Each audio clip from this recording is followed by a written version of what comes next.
માતાજી।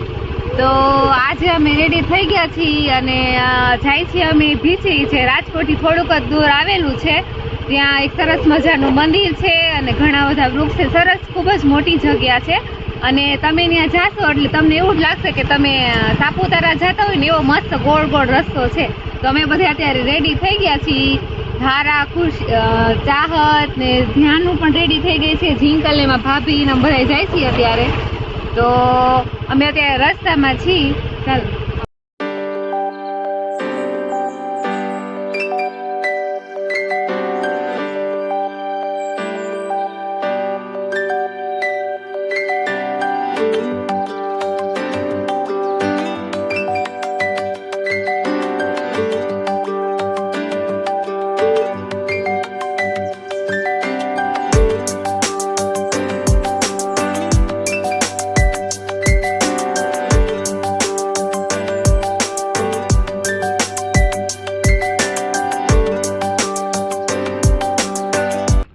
અમે પહોંચી ગયા છીએ ભીચરી ગામ।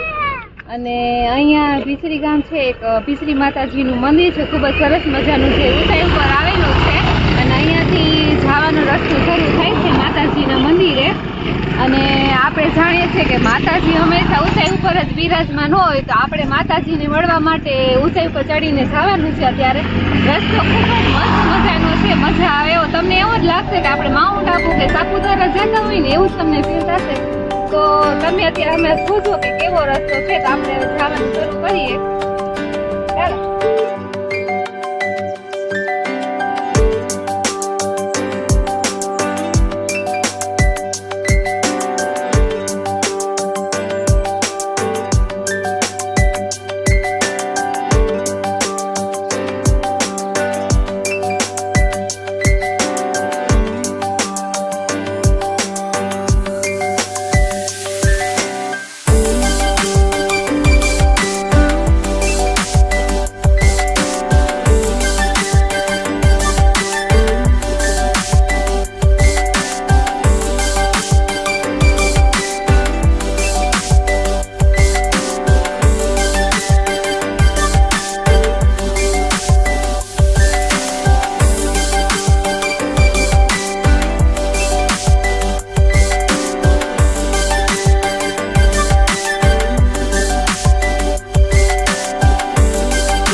પહોંચી ગયા છીએ મંદિરે અને આજે સન્ડે છે તો ખૂબ જ ભારે ટ્રાફિક છે. અહીંયા શ્રદ્ધાળુઓ ખૂબ જ મોટી સંખ્યામાં જ આવી ગયા છે અને તમે જોઈ શકો છો એનું લોકેશન ખૂબ જ મસ્ત છે. તમે જ્યારે બી તમને ઈચ્છા થાય કે નેચરલ વાતાવરણમાં આપણે જાઓ છે તો તમે અહીંયા આવી શકો છો.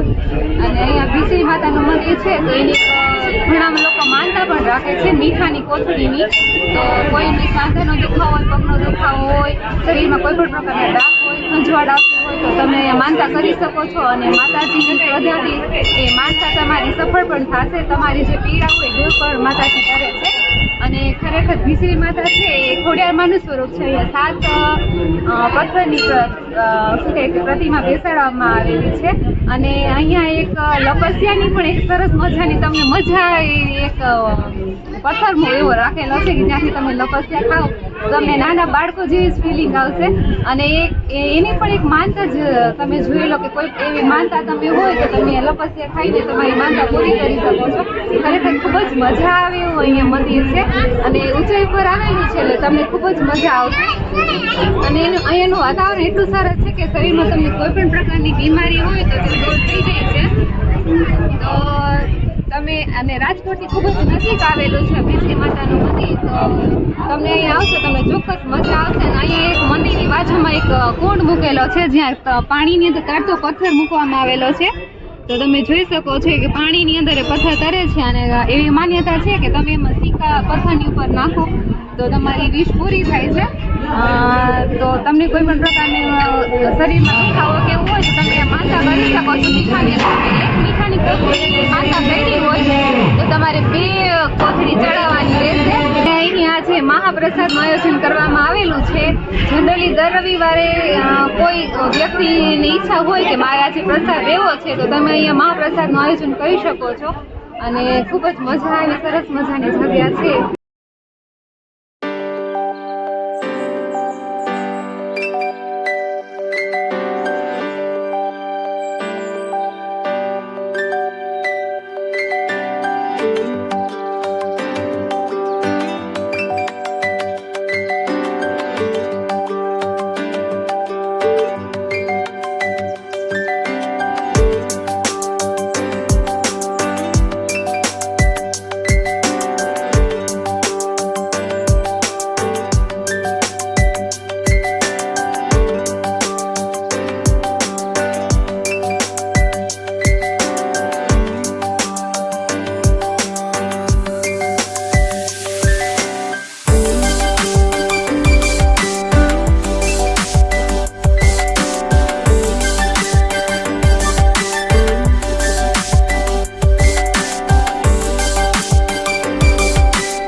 મજા આવી અને આજે ભીડ છે એટલે આમ માણસો જેમ વધારે એમ ખરેખર મજા ખૂબ જ આવે અને જેમ જેમ આમ સાંજ ઢળતી જાય છે એમ આ દ્રશ્ય પણ અહીંનું ખૂબ જ સરસ મજાનું બનતું જાય છે મજા ખૂબ આવે છે પણ ઘરે જવું તો પડશે કારણ કે ચાહને ધ્યાન ઘર યાદ આવ્યું છે તો હવે જવાનું છે અને શ્રદ્ધાની સાથે સાથે મનને પણ શાંતિ આપે એવી સરસ મજાની જગ્યા છે તો ચોક્કસથી તમે અહીં મુલાકાત લેજો અને હવે અમે અત્યારે જઈએ કારણ કે ઘરે જવાનું મોડું છે ઘરે જઈને હજી રસોઈ કરવાની છે તો ફરી મળીએ નવા વિડીયો સાથે ત્યાં સુધી જય માતા.